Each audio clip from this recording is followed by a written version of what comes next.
car behind you. Walking behind slow motion.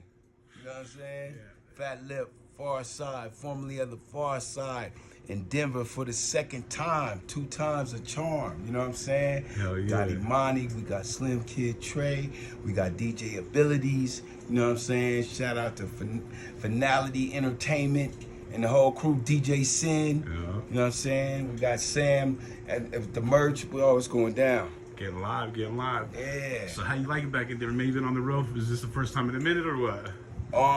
Well, no, actually, you know, we up until the COVID, we was out here, man. We stayed on the road, man. We never really stopped. Right. That's why when you see the show, you're like, damn, them dudes kind of like that shit feel like the record. Hell you know what I mean? yeah. Like, yeah, we never even stopped.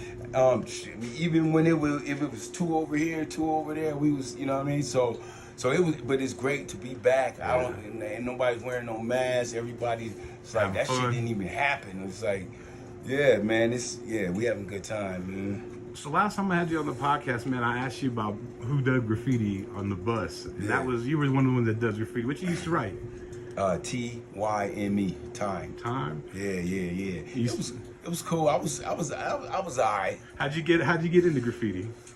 Just, you know, just soaking up the whole hip hop wave like that culture. came to LA. Yeah, it was everything. You know what I mean? I was everything. I was a break dancer. Oh shit. You know what I'm saying? I had like 2 head spins. I had like 3 windmills. Mm-hmm. You know what I'm saying? And then, but yeah, graffiti. You know, the DJ.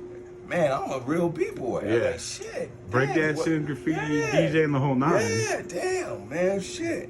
And knowledge. You know what I'm saying? Yeah. And we'll drop some gems. That's what's most You know what I'm important, saying? man. You catch me at the right time, you see. How'd you kind of like figure out that rap was going to be the one though, out of everything? It was just, man, it was just meant to be, man. I mean, but also, you know, I got to attribute a lot of it to my upbringing with my mom. Right. You know, she was a musician, you know what I mean, devout Christian, so we was in the church. Music was in the family already. Oh, man, big time. I got other family members that was in LTD, so it was like I was kind of exposed to a lot of stuff. And then just being from LA. Right. And so before hip-hop came to LA, there was always something going on when it came to the stage. I was fascinated with the stage. I remember I seen the Rolling Stones. Damn. I didn't see them, but I saw, like, I would go into the Coliseum. My mom worked around the Coliseum, and we picked her up from work. I saw the concert. And you could hear the music coming from it, and it just like filled the whole city. And you see like the security, people selling stuff, just like a big concert. You know what I mean? That was the most exciting thing that I can remember. And I kind of knew from then. It's weird, man, because a lot of my inspiration came from heavy metal, because I was into like 80s classic rock, Ozzy Osbourne, AC/DC. That's kind of how I got into it. I always loved hip hop. That was my first love, but I did have my heavy metal phase. And it was lit. And the story was classic though, because I went to Montgomery Ward's and I asked my mom if I could buy an album. She bought me an album. She's like, hell yeah. So I go get a Black Sabbath album with a fucking devil baby on it, and my mom was like, hell to the no. Which one? Which was? It was like the blue cover with the red devil baby. Was Ozzy in that? Yeah.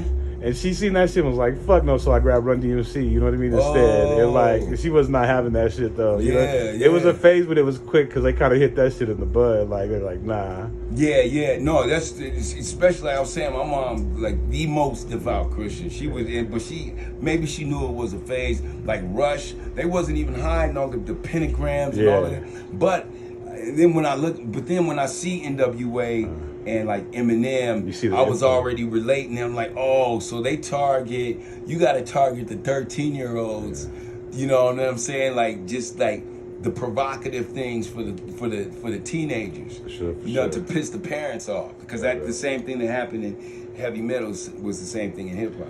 I know you real quick. I know you like to drop knowledge, but what's one thing for the youth out there, the youngsters? You know what I mean? What's kind of something they should kind of, you know, because things different nowadays, you know what I mean? Yeah, I mean, I got sons, man. What I tell them is just like, you know, if I would do it over, if I would change anything about my past, I would say I would focus more. I would have partied much less. Yeah, more school, more of a free education. I would have taken advantage of every opportunity to grow. I would have, you know, paid attention to business. I mean, it's never too late. Yeah. You know what I'm saying? But when you're young, that's a great time to do it because you not only you have like you have youth, you have energy when you're young, like boundless energy. You know what I'm saying? Like, so you know how it is when you go hard, you party all night and get up and do it all over again. But imagine if you applied that energy to business or something like that, you'd be a monster. You know what I'm saying? So I would say, just take life seriously, and it's the long game. It's not like not the short game. No, it's not the short game. The back end money. Yeah, it's like you're gonna be here. Hopefully, you will be here for a long time, and you want to always, maintain and be strong, and just, it's a marathon. Yeah, you know what I'm saying? Marathon continues. Yeah. All right. Well, I appreciate you, Fat Lip, man. Any final thoughts, last words? Man, I'm happy to be here, man. It's gonna be lit. Hey, it's your boy JoeThunder, fucking the Pharcyde, Fat Lip. We're just chilling. Y'all stay tuned.